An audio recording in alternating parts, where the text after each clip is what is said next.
Oyez oyez messieurs dames, bien le bonjour et bienvenue dans ce nouveau vidéogramme. Vous l'avez remarqué, je m'exprime comme un bourgeois car effectivement nous nous trouvons précisément dans la ville de Bourges. La bonne blague. Trêve de plaisanterie, revenons à notre sujet du jour. Je me trouve dans ce qui ressemble à un salon du camping-car alors que ce n'est pas le cas. C'est juste un showroom intérieur de la concession Univers Bourges Charité qui nous reçoit aujourd'hui et on va en profiter pour faire le tour d'un camping-car plutôt haut de gamme, le Rapido M96.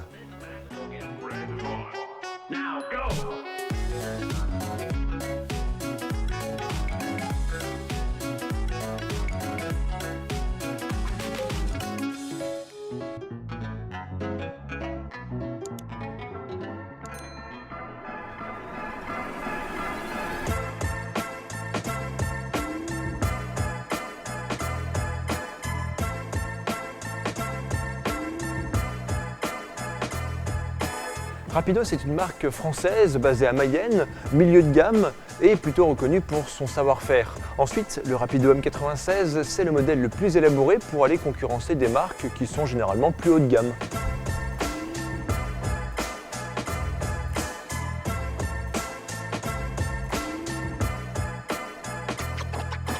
Commençons avec les dimensions. Il reste tout à fait classique avec une longueur de 7,54 m, une largeur de 2,35 m et une hauteur de 2,95 m.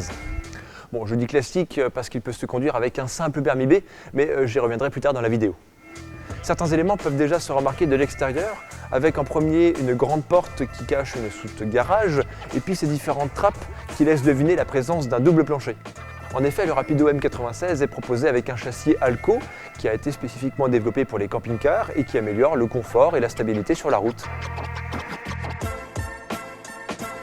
La façade est classe, on ne peut pas la rater. Je la trouve très réussie avec cette calandre chromée, cette lame de bas de caisse et puis ce pare-brise très arrondi qui va améliorer la pénétration dans l'air et aussi réduire l'effet mastodonte ou effet bus qu'on trouve encore chez certains camping-cars.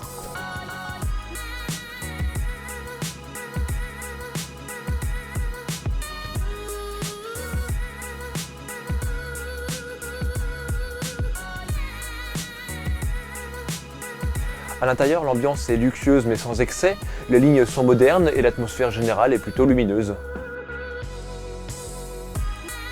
Le salon est sans surprise proposé avec des banquettes face à face, on y tient largement à 4 personnes, et puis la table se déplie, ce qui permet de constater le degré de finition très élevé. C'est soigné. Et dès l'entrée, un élément affiche sans aucune retenue la capacité d'accueil pour une télé jusqu'à 32 pouces. Alors c'est bien beau, mais bon, si on veut en profiter de l'extérieur du camping-car, c'est trop grand du coup. On peut pas tout avoir. Hein. Il y a beaucoup de gens qui regardent le Tour de France depuis l'extérieur du camping-car, et ça, la télé à l'extérieur c'est pratique, et pour le coup, là tu veux du grand machin, tu vois pas. Voilà, tu vois l'écran, mais... Côté cuisine... Non, ils sont pas du genre à mettre des fausses, hein. Ils ont pris des vrais puis ils les ont sifflés. Bah oui, et autant joindre l'utile à l'agréable. Le côté cuisine est également très soigné. On va retrouver un évier en inox plutôt large, et puis une plaque de cuisson qui ne propose que de feu, ce qui est parfait selon moi. Une crédence en plastique qui fait tout le tour avec des prises de courant intégrées, une hotte aspirante, et puis une surface de plan de travail qui est suffisante pour l'usage qu'on peut en avoir. Les tiroirs sont dessinés dans toute la largeur et c'est une commande électrique qui les déverrouille.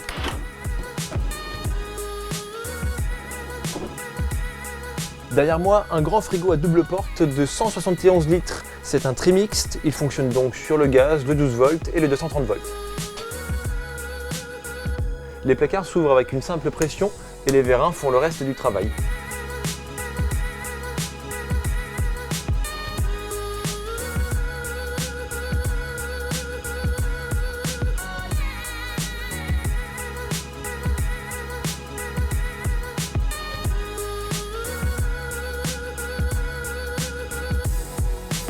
À l'arrière, c'est la chambre principale, un lit central qui mesure 160 cm de large et 198 cm de long.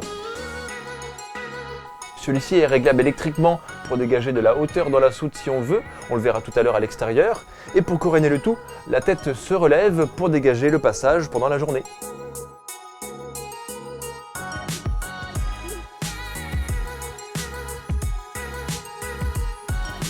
La salle de bain est traversante avec un double cloisonnement, ce ce qui permet d'avoir d'un côté la douche et de l'autre le lavabo et le WC.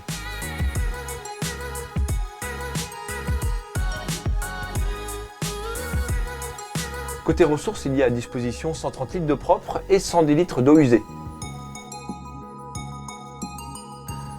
À mes pieds, il y a deux choses à dire. Tout d'abord, le plancher est au même niveau d'un bout à l'autre du camping-car, et ensuite la présence de trappes qui donne accès à du rangement.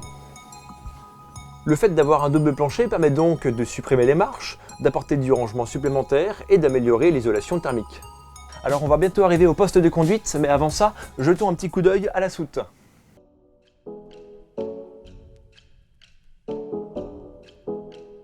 Alors je l'évoquais tout à l'heure, le fait d'avoir un lit réglable en hauteur permet de dégager de la hauteur dans la soute et d'y mettre des vélos.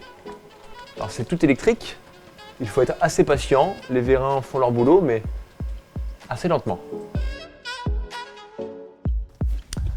Ce que j'aime bien chez Rapido, c'est que le chauffage est facilement accessible. On a une trappe qui donne un accès direct, un Truma de 6 kW qui fonctionne sur le gaz mais aussi sur le courant électrique quand on est branché. Les trappes latérales donnent accès au double plancher, ce qui est très pratique. Par contre, attention, la largeur n'est pas uniforme dans toute la longueur. Et nous voici arrivés à la cabine de conduite.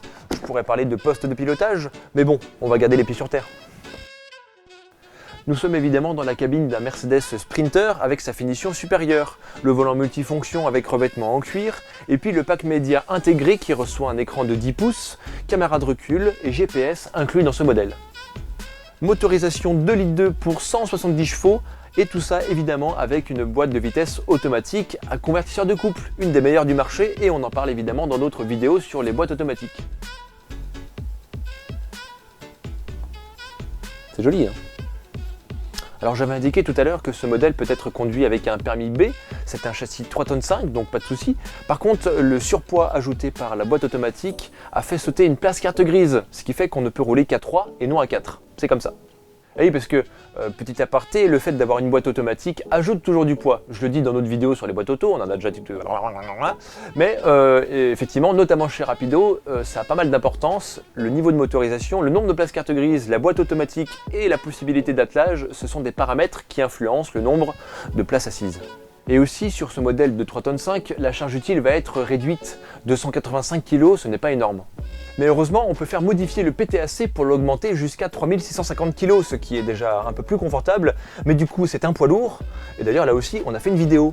C'est incroyable ça, un sujet et paf, une vidéo. Cela dit, cependant, et non chroniqueur, ce véhicule n'est pas gratuit puisque le bas de l'affiche indique un tarif à 114 900 €. Évidemment, belle bête, mais bon, je préfère l'avoir en photo qu'en facture.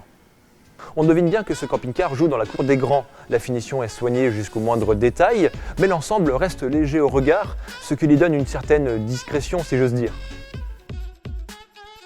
J'espère que cette vidéo vous aura plu, n'hésitez en tout cas pas à réagir dans l'espace commentaire. On remercie naturellement Univers Bourges Charité qui nous a reçus. Quant à moi, je vous invite à vous abonner à la chaîne si ce n'est pas déjà fait, et je vous dis à très bientôt pour une prochaine vidéo dans les coulisses du loisir évidemment.